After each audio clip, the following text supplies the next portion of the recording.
क्या बोलती पब्लिक, कैसे हैं आप लोग। तो आई होप कि आप लोग बहुत अच्छे होंगे, स्वस्थ होंगे और एकदम मस्त होंगे।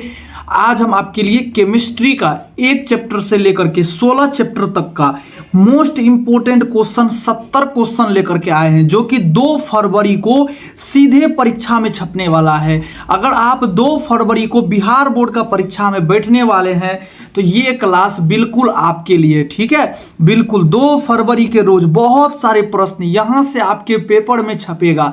तो मेरे पब्लिक एक बार इस क्लास को लाइक कर दीजिएगा और जल्दी से आप लोग जल्दी से एक बार शेयर कर दीजिएगा। और आवाज आ रहा है, अगर आवाज आ रहा है तो जल्दी बताओगे कि जी सर आवाज आ रही है, ठीक है। बिल्कुल सुभाष पांडे फटाफट बताइए क्या आवाज मेरी जा रही है। तो चलते हैं क्वेश्चन की तरफ चलते हैं और आंसर सभी को लगाते चलना है, ठीक है। देखोगे क्वेश्चन क्या है, पहले क्वेश्चन की तरफ हम चलते हैं। पहला क्वेश्चन कहता है कि रासायनिकवाद के सिद्धांत को किसने प्रस्तावित किया है। मतलब जो जीवन की जो उत्पत्ति हुई है ना, वो रासायनिक पदार्थ से हुई है और उसको किसने दिया है। तो बिल्कुल ओपेरन और होल्डेन नामक विज्ञानी ने जो है कि रासायनिकवाद के सिद्धांत को दिया है। ऑप्शन नंबर क्या लगाएंगे, तो ऑप्शन बिल्कुल बी को लॉक कर दीजिएगा, ठीक है। आप अंतिम तक रहिएगा, ठीक है। आपके लिए होमवर्क भी है, होमवर्क का भी इंतजाम है। अगले क्वेश्चन की हीमोकोरियल अपड़ा का निर्माण बिल्कुल किसमें किया गया है। तो हीमोकोरियल अपड़ा का निर्माण जो है बिल्कुल वह आपको मानव में होता है। किसमें होता है, तो बिल्कुल ऑप्शन नंबर आप सी को लॉक कर दीजिएगा। अगले क्वेश्चन क्या है कि एक प्राथमिक उत्पादकता क्या है। देखो प्राथमिक उत्पादकता मतलब क्या है कि बिल्कुल जो आपको शाकाहारी जो मतलब कि भोजन बनाता हो, आप आंसर लगा देते हैं। तो बिल्कुल प्राथमिक उत्पादकता क्या हो जाएगा, फटाफट आप आंसर लगा देते हैं। तो प्राथमिक उत्पादकता का संबंध जो है वो शाकाहारी से हो जाता है, ठीक है। ऑप्शन नंबर बिल्कुल आप ए को लॉक कर देते हैं। अगले क्वेश्चन देखोगे, नेक्स्ट क्वेश्चन क्या है, तो अगले क्वेश्चन देखिएगा कि 2n+1 बिल्कुल यह किस प्रकार का एक विकार को दर्शाता है। तो 2n+1 क्या हो जाता है, मतलब 2 1 3 हो गया और यह आपको डाउन सिंड्रोम को दर्शाता है, जिसमें आपको क्या हो जाएगा, बिल्कुल ये आपको डाउन सिंड्रोम हो जाता है, ठीक है। बिल्कुल अगले क्वेश्चन की तरफ चलोगे कि जावा कपी मानव का एक कपाल क्षमता क्या हो जाता है। आंसर लगाइएगा। एक जावा कपी मानव का एक कपाल क्षमता 900 सीसी का होता है। कितना का होगा, तो बिल्कुल वो आपको 900 सीसी का हो जाएगा, ठीक है। अगले क्वेश्चन देखते हैं कि देखोगे कौन सा बिल्कुल व्यवस्थित कीटनाशक है, कौन एक आपको पौधा है जो कि कीटनाशक है। तो वह आपको फुरा ड्रेन हो जाता है। क्या लगाएंगे, ऑप्शन बी को लॉक कर दीजिएगा कि फुरा ड्रेन आपको एक कीटनाशक पौधा है, ठीक है। और आपके लिए अंतिम में होमवर्क भी है, सब्जेक्टिव क्वेश्चन भी है, ठीक है। तो अंतिम तक देखिएगा, 2 फरवरी को बहुत सारा क्वेश्चन छपेगा। देखोगे कि रक्त में प्रतिरक्षी उत्पन्न करने रक्त में प्रतिरक्षी किनके द्वारा स्रावित होता है। तो भैया रक्त में प्रतिरक्षी आपको लिम्फोसाइट के द्वारा उत्पन्न होता है, ठीक है। बिल्कुल ऑप्शन नंबर आप बी को लॉक कर दीजिएगा। अगले क्वेश्चन की आनुवांशिकता संशोधित फसलों का उत्पादन किया जाता है किनके द्वारा। तो बिल्कुल ये जो है ना पुनर्योगज डीएनए मतलब कि रिकम्बिनेंट डीएनए की सहायताओं से इनको किया जाता है। ऑप्शन नंबर सी को लॉक कर दीजिएगा। अगले क्वेश्चन क्या है, तो क्वेश्चन देखोगे, बिल्कुल क्वेश्चन क्या कहता है कि निम्नलिखित में से कौन जलीय जंगली घास का एक उदाहरण है। तो बिल्कुल वह आपको ट्रापा जो है वो जलीय जंगली घास है, ठीक है। ऑप्शन नंबर बी को लॉक कर देते हैं। अगले क्वेश्चन क्या है कि बाह्य स्थानीय संरक्षण क्या हो जाता है।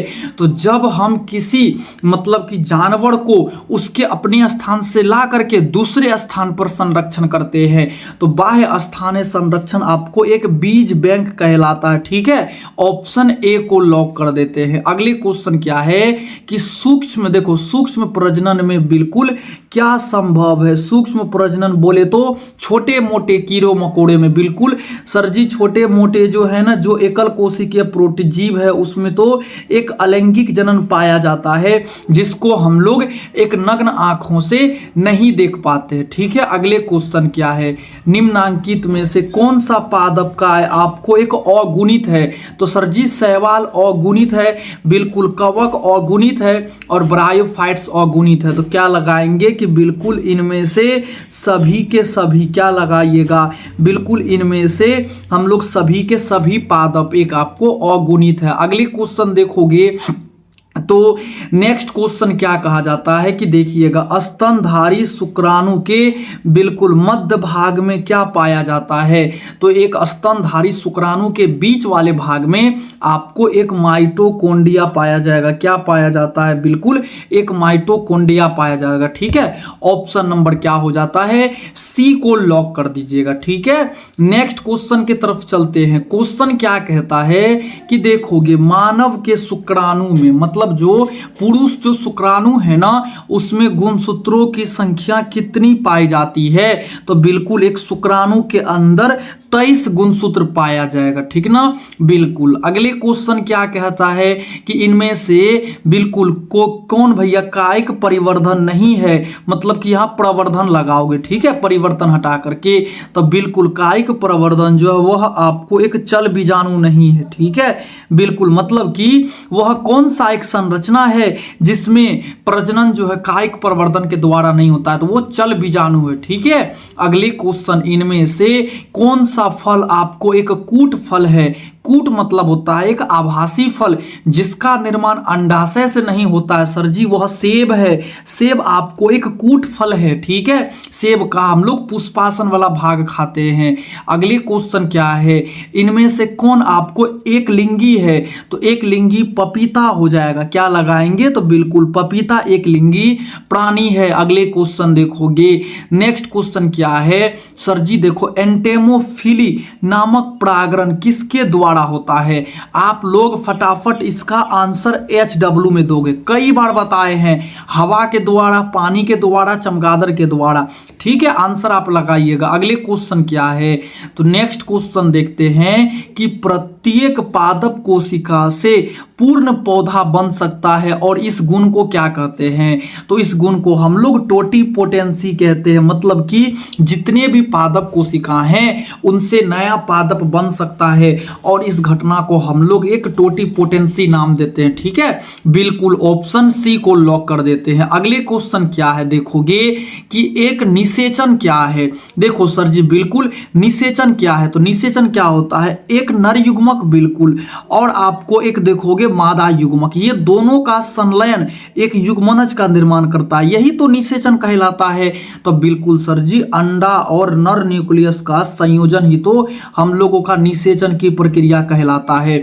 ऑप्शन आप ए को लॉक कर देते हैं। ठीक है, देखोगे व्हाट इज फर्टिलाइजेशन? तो क्या है? Combination of egg and mail nucleus. Option A को लॉक कर देते हैं। अगले की, इनमें से कौन आपको एक जंतु कोशिका में नहीं, जंतु कोशिका में नहीं पाया जाता है? सर जी जंतु कोशिका में नहीं पाया जाएगा, तो वो क्या हो जाएगा? बिल्कुल जंतु कोशिका में जो है क्लोरोप्लास्ट नहीं पाया जाता है, क्योंकि क्लोरोप्लास्ट आपको प्लांट का कोशिका भित्ति में पाया जाता है। ठीक है, ऑप्शन ए को लॉक कर देते हैं। अगले क्वेश्चन देखोगे कि इनमें से कौन सा पादप काय है जो कि जलोद्भिद हो जाएगा। ठीक है, तो बिल्कुल जलोद्भिद क्या हो जाता है? आपको सिंघाड़ा का जो पादप है वो जलोद्भिद हो जाएगा, वो पानी में पाया जाता है। ठीक है, ऑप्शन ए को लॉक कर देते हैं। आप लोग लाइक भी कर दीजिए, सभी कोई लाइक करते चलोगे मेरे पब्लिक, सभी कोई इस क्लास को एक बार लाइक कर दीजिएगा। अगले क्वेश्चन क्या है, देखोगे किस जनन परत से रक्त का परिवहन तंत्र का उद्भव होता है? तो बिल्कुल क्या लगाएंगे? वह आपको एक मीजोडर्म लगाएंगे। ठीक है, बिल्कुल मीजोडर्म से होता है। निम्नांकित में से कौन आपको एक द्विगुणित संरचना है? तो सर जी युग्मनज जो है ना, युग्मनज आपको एक द्विगुणित संरचना है, क्योंकि एक मादा युग्मक प्लस एक आपको नर युग्मक, जो कि दोनों n plus n is equal to आपको युग्मनज का निर्माण करता है, जो कि एक 2n बनता है। ठीक है, बिल्कुल। निम्नलिखित में कौन आपको एक गर्भ निरोधक का उदाहरण है? गर्भ निरोधक किसे रोकती है? तो सर जी गर्भ निरोधक जो है ना, वह मुख्य रूप से निषेचन को रोकेगा, मतलब कि निषेचन की प्रक्रियाएं नहीं होने को देता है। ऑप्शन बी को लॉक कर देते हैं। अगले क्वेश्चन देखोगे कि मेंडल ने बिल्कुल कितने विपर्यासी लक्षणों का अध्ययन किया था? तो सर जी मेंडल 7 जोड़ी विपर्यासी लक्षणों का अध्ययन किए थे, जो कि एक मटर के पादप में पाया जाता है। कितना जोड़ी? तो बिल्कुल 7 जोड़ी विपर्यासी लक्षण, जो कि मटर के पादप में पाया जाता है। अगले क्वेश्चन क्या है? तो अनुवांशिकी का जनक किसको कहेंगे? सर जी मेंडल नामक वैज्ञानिक को अनुवांशिकी का जनक कहते हैं, जिसने मटर के पादप में 7 जोड़ी विपर्यासी लक्षण को देखा था। ऑप्शन बी लगा दीजिएगा ना। बिल्कुल। अगले क्वेश्चन क्या है कि 7 फरवरी को मेरे पब्लिक बहुत सारा क्वेश्चन छपेगा। देखो टर्नर सिंड्रोम में बिल्कुल गुणसूत्रों की संख्या पाई जाती है। तो सर जी टर्नर सिंड्रोम में 45 गुणसूत्र पाया जाता है और डाउन सिंड्रोम में 47 गुणसूत्र पाया जाता है। ठीक ना। अगले क्वेश्चन देखोगे तो नेक्स्ट क्वेश्चन क्या है कि देखिएगा, निम्नलिखित में मेंडल का द्वितीयक नियम का है। तो मतलब कि मेंडल नामक वैज्ञानिक का द्वितीयक नियम क्या है? तो सर जी इसका जो है ना, बिल्कुल इसका द्वितीयक नियम को हम लोग क्या नियम कहते हैं भैया? तो पृथक्करण का नियम भी कहते हैं। वंशागति का, स्वतंत्र अपवहन का नियम नहीं भैया, देखो स्वतंत्र अपवहन तो तृतीयक नियम हो गया। ठीक है, पृथक्करण हो जाएगा। क्या लगाएंगे? बिल्कुल पृथक्करण के नियम को द्वितीयक नियम कहते हैं और इसी को शुद्धता का नियम कहते हैं। इसी को हम लोग बिल्कुल। अगले क्वेश्चन देखोगे कि अनुवांशिक कूट शब्द को किसने दिया था? भाई बहुत इंपॉर्टेंट क्वेश्चन। अनुवांशिकी शब्द को किसने प्रस्तावित किया था? तो बिल्कुल अनुवांशिकी शब्द को प्रस्तावित किसने किया था? तो बेटसन ने किया था। ठीक है, अनुवांशिकी के जनक तो मेंडल है। ठीक है, अनुवांशिकी का जनक तो मेंडल है, लेकिन अनुवांशिक शब्द को किसने दिया था? तो वह आपको बेटसन नामक वैज्ञानिक ने दिया था। ठीक है, अगले क्वेश्चन देखोगे कि सर जी कानों पर बालों की बहुलता क्या जीन पाया जाता है? तो यह आपको एक वाई क्रोमोसोम के कारण होता है। कौन से क्रोमोसोम? तो बिल्कुल एक वाई क्रोमोसोम के कारण होता है। अगले क्वेश्चन देखोगे तो बिल्कुल देखिएगा, अर्जित गुणों के वंशागति सिद्धांत को किसने दिया है? तो लेमार्क नामक वैज्ञानिक, बताए थे ना कल भी कि लेमार्क नामक वैज्ञानिक जो है अर्जित गुणों के वंशागति सिद्धांत को प्रस्तावित करते हैं। ठीक है, अगले क्वेश्चन देखोगे, बिल्कुल सर जी भ्रूण कोश में कितने केंद्रक पाया जाता है? तो एक भ्रूण कोश के अंदर आपको 8 केंद्रक और 7 कोशिका पाया जाता है। ठीक है, निम्नलिखित में से प्रारंभन कोडोन का उदाहरण है। तो प्रारंभन कोडोन आपको AUG बिल्कुल और एक आपको GUG, ये जो कोडोन है यह आपको एक प्रारंभन कोडोन है और ये प्रोटीन के निर्माण को प्राप्त करता है। ठीक है, प्रारंभ करता है। अगले क्वेश्चन की DNA RNA से भिन्न होता है, किसके कारण भिन्न होता है? तो आप इसका आंसर भी HW में लगाओगे। बताया हुआ है कि एक क्या लगाएंगे? हाइड्रोक्सी कार्बन के कारण होता है। ठीक है, अगले क्वेश्चन देखोगे। नेक्स्ट क्वेश्चन क्या है? इनमें से कौन नाइट्रोजन बेस RNA में नहीं पाया जाता है? तो ये भी आप HW आपका होमवर्क है। ठीक है, बिल्कुल। नेक्स्ट क्वेश्चन देखोगे कि ओपेरॉन मॉडल क्या प्रदर्शित करता है? सर जी तो एक ओपेरॉन मॉडल जो है यह आपको एक जीन का रेगुलेशन प्रदर्शित करता है। क्या करेगा? तो बिल्कुल सुभाष पांडे, लक्ष्मी कुमारी आंसर लगाओगे। शिखा कुमारी ऑप्शन ए लगा देते हैं। कौन सा नाइट्रोजन बेस DNA में नहीं होता है? तो सर जी DNA में आपको यूरेसिल नहीं होता है। आपको RNA का बताना है और हम DNA का बताए हैं, डीएनए में यूरेसिल नहीं होता, ठीक है। अगले क्वेश्चन देखोगे तो नेक्स्ट क्वेश्चन क्या है कि एक सैटेलाइट डीएनए निम्न में एक उपयोगी साधन है। तो किसके लिए एक उपयोगी साधन है? तो बिल्कुल यह आपको एक विधि विज्ञान के लिए जो है ना, बिल्कुल ये उपयोगी एक साधन है। ऑप्शन नंबर आप बी को लॉक कर दीजिएगा। नेक्स्ट क्वेश्चन देखोगे, आंसर लगाते चलना है कि जैव रिएक्टर अनुकूलतम परिस्थिति में क्या निर्माण करता है। तो जैव रिएक्टर आपको माध्यम उत्पाद का निर्माण करेगा, माध्यम का निर्माण करेगा, जीव का करेगा। तो सर जी इनमें से सभी के सभी का निर्माण करता है, ठीक है। ऑप्शन नंबर आप बिल्कुल डी को लॉक कर देते हैं। अगले क्वेश्चन क्या कहता है कि पंछी तथा तितलियों का डेना कैसा अंग है? आप आंसर लगाओगे सर जी तितली का डेना और पंछी, तितली और पंछी यह आपको एक असमजात अंग है, क्योंकि इनका आंतरिक संरचना तो अलग अलग होता है लेकिन काम तो एक ही है ना, दोनों तो अपना डेना से उड़ने का ही काम करता है। तो यह आपको एक आधुनिक क्या लगाओगे? असमजात अंग है। आधुनिक मानव का वैज्ञानिक नाम क्या है? तो मानव का वैज्ञानिक नाम आपको एक होमो सेपियंस हो जाता है। ऑप्शन बिल्कुल आप डी को लॉक करेंगे, ठीक है। अगले क्वेश्चन देखोगे, इनमें से कौन आपको एक पश्च विषाणु है? तो सर जी एक पश्च विषाणु आपको एक HIV वायरस हो जाता है, ठीक है।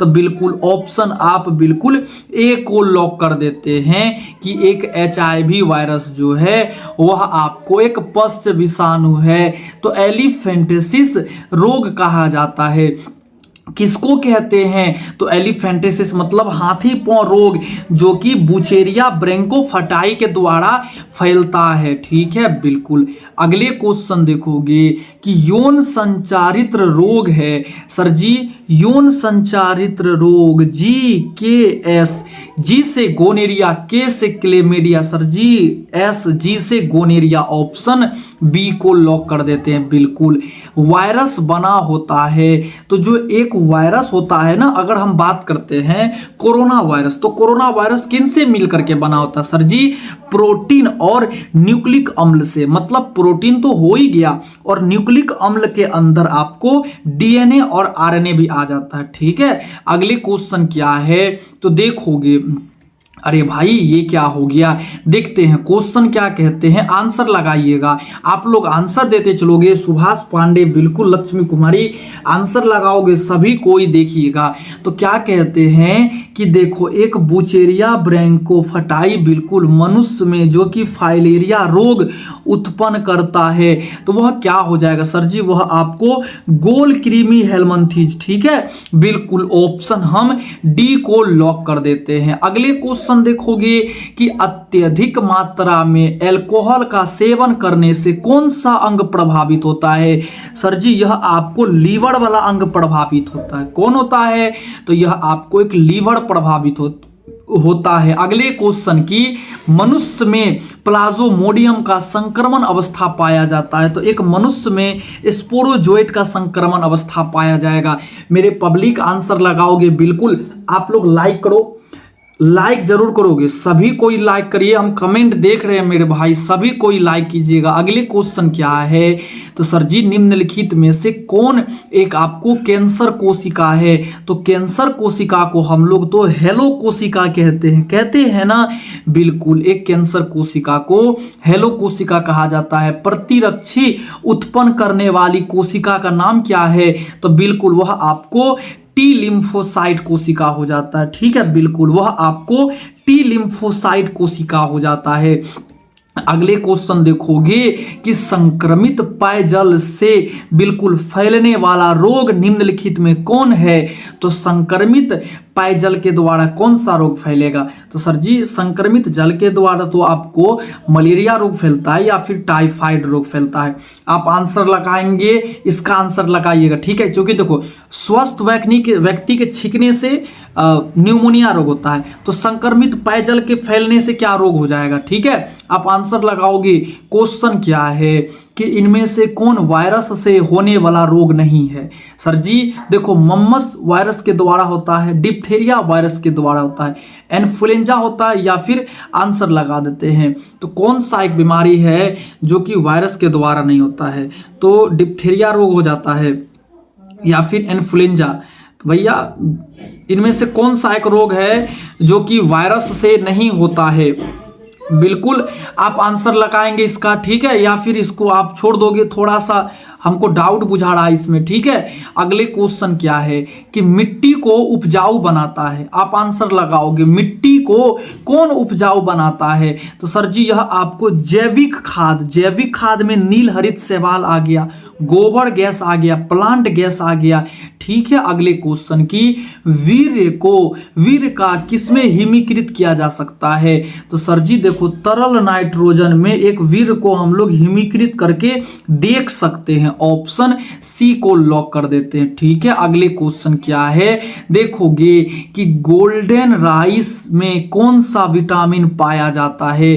तो गोल्डन राइस में विटामिन ए की प्रचुर मात्रा पाई जाती है, ठीक है। इनमें से कौन मछली मेजर कार्प नहीं है। तो सर जी वह आपको एक नैनी मछली हो जाता है, ठीक है। नैनी मछली जो है वो मेजर कार्प नहीं है। अगले क्वेश्चन क्या है कि एक लेग हॉर्न इनमें से किसका एक उन्नत किस्म है। आप आंसर लगाएंगे सर जी चूजा का एक उन्नत किस्म आपको एक लेग हॉर्न हो जाता है, ठीक है। बिल्कुल अगले क्वेश्चन देखोगे कि किसी गैरफली पौधे के जड़ पिंड में जैविक खाद मौजूद होता है। तो वह आपको एजोटोबैक्टर एक ऐसा पादप है जिसके जड़ पिंड में जैविक खाद पाया जाता है, ठीक ना। अगले क्वेश्चन देखेंगे, इनमें से किनका संबंध माइक्रोबायोलॉजी से नहीं है, अर्थात कौन सा वह एक वैज्ञानिक है। सर जी स्टेफन हेल्स का संबंध माइक्रोबायोलॉजी से नहीं है, ठीक है। बिल्कुल अगले क्वेश्चन, इनमें से कौन सा अंग एरिथ्रोसाइट के जलाशय के रूप में जाना जाता है। ये क्वेश्चन आपको मोस्ट इंपोर्टेंट क्वेश्चन है, यह आपको स्प्लीन हो जाएगा, ठीक है। बिल्कुल जो कि एरिथ्रोसाइट के जलाशय में जाना जाता है। अगले क्वेश्चन देखोगे, हवा के वेग को किसके द्वारा मापते हैं। तो बिल्कुल हवा के वेग को जो है ना, मतलब हवा जो गमन कर रही है कितने गति से, तो उसको हम लोग हाइग्रोमीटर नहीं भैया एनीमोमीटर, ठीक है। बिल्कुल हवा के वेग को एनीमोमीटर और पानी के वेग को हाइग्रोमीटर। क्या याद रखोगे, पानी के वेग को हाइग्रोमीटर और हवा के वेग को एनीमोमीटर, ठीक है। सर जी जनसंख्या का अध्ययन क्या कहलाता है। तो जनसंख्या जो बढ़ रही है ना, उनका अध्ययन आपको एक डेमोग्राफी कहलाता है, ठीक है। बिल्कुल अगले क्वेश्चन देखोगे कि पौधे जो चट्टान पर उगते हैं उसको क्या कहते हैं। तो उसको हम लोग लिथोफाइट्स कहते हैं। क्या लगाओगे, बिल्कुल उसको एक लिथोफाइट्स कहते हैं। मेरे पब्लिक लाइक नहीं कीजिएगा, बताइए लाइक काहे नहीं करते और सब्सक्राइब काहे नहीं करते, लाइक कर दिया कीजिए ना। देखो जनसंख्या अधिक होने से क्या होता है, आय में कमी होगा, खनिज पदार्थ में कमी होगा, जमीन में भी कमी होगा। इसलिए एक परिवार नियोजन को लाया गया और जिसमें कहा गया कि कम बच्चे को जन्म दीजिए, मतलब हम दो हमारे दो। अगले क्वेश्चन क्या है कि कीट भक्षी पौधा है। सर जी ये ड्रोसेरा है और ये निपेंथिस है। तो ड्रोसेरा और निपेंथिस आपको एक कीट भक्षी पौधा हो जाता है। ऑप्शन नंबर सी को लॉक कर देते हैं, ठीक है। बिल्कुल अगले क्वेश्चन की गुरु बीजाणु बिल्कुल मातृ कोशिका से क्या बनता है। तो सर जी 4 गुरु बीजाणु का निर्माण होता है, ठीक है। बिल्कुल 4 गुरु बीजाणु का निर्माण होता है। अगले क्वेश्चन की भूमि फलन का उदाहरण क्या, मतलब जो भूमि में फलता है। सर जी मूंगफली तो मिट्टी के अंदर न फैलता है। बिल्कुल अगले क्वेश्चन क्या है कि मानव मादा में रजो दर्शन किस आयु में होता है। तो सर जी वह आपको वह जो है ना एक महिला में, बिल्कुल एक लड़की में 13 से 15 वर्ष में स्टार्ट हो जाता है। अगले क्वेश्चन की निम्नलिखित में एक गैर स्टेरॉयडल गोली है, इसको कहते हैं MVVI क्वेश्चन। सर जी गैर स्टेरॉयडल गोली मतलब कि जिसमें हॉर्मोन्स नहीं पाया जाता, ठीक है। बिल्कुल। अब आता है कि एकल संकर क्रॉस का फिनोटिपिक अनुपात मतलब कि बाहरी अनुपात, तो सर जी वह 3:1। कितना अनुपात 1? 3:1।